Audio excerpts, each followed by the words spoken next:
দেশটা যেভাবে চলে এসেছে এর উপর বাংলাদেশের আপামর জনগণ সন্তুষ্ট নয়,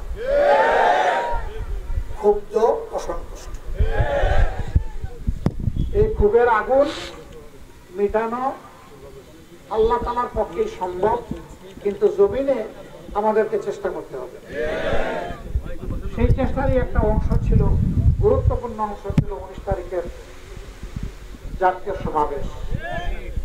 এখানে আপনারা দেখেছেন বিভিন্ন ইসলামী দলের নেতৃবৃন্দ ছিলেন, বিভিন্ন দেশপ্রেমিক দলের নেতৃবৃন্দ ছিলেন, বড় বড় উলামায়ে কেরাম ছিলেন, সকলেই বক্তব্য রেখেছেন। বক্তব্যটা গুছানো এবং জাতিকে একটা বার্তা দেওয়ার দায়িত্ব ছিল আমি গুনাহগারের উপর।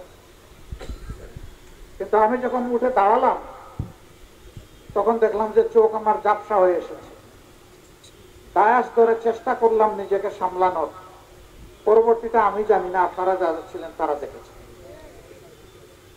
এরপরে যখন আমি কিছু হুঁশ ফিরে এসেছে, আমি বলেছি যে জাতির কাছে তো বার্তা দিতে হবে, আমাকে দায়াসে আবার নিয়ে যান।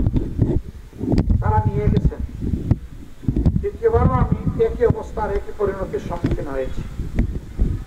দ্বিতীয়বার পড়ে যাওয়ার পরে এখানে উপস্থিত চিকিৎসক যারা ছিলেন, আমার সহকর্মীরা যারা ছিলেন, বন্ধু সংগঠন নেতৃবৃন্দ যারা ছিলেন, উলামায়ে কেরাম যারা ছিলেন, তারা আমাকে অনুরোধ করেছিলেন আপনি আর কথা বলবেন না। আমি তখন বলেছিলাম আপনারা তার সাক্ষী, সারা দুনিয়া সাক্ষী। আমি বলেছিলাম আমি আপনাদেরকে নিশ্চয়তা দিচ্ছি আমার মৌতের জন্য আল্লাহ যে সময় ঠিক করে রেখেছেন তার 1 সেকেন্ড আগে আমি মরব, আর আমার হায়াত যেটুকু আছে তার 1 সেকেন্ড পরে আমি আর বাঁচব না। অতএব আমাকে আমার কথাগুলো বলতে দিন। তারা মানবেন না।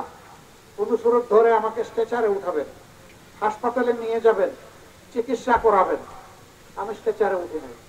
আমি বলছি না, আমাকে তো কথা বলতে হবে। তারপরে আমি বসে পড়েছি। বসা অবস্থায় বলেছি মাইকটা আমাকে দেন। তো প্রথমে তারা ইতস্তত করেছেন, তারপরে মাইক এগিয়ে দিয়েছেন। আমি কথা বেশি বলতে পারি নাই। আমার বক্তব্য ছিল আধা ঘন্টা, 7 মিনিট আমি কথা বলার সুযোগ পেয়েছি বলে আমার বন্ধুরা আমাকে জানিয়েছেন। আমি কি বলেছি আমি জানি।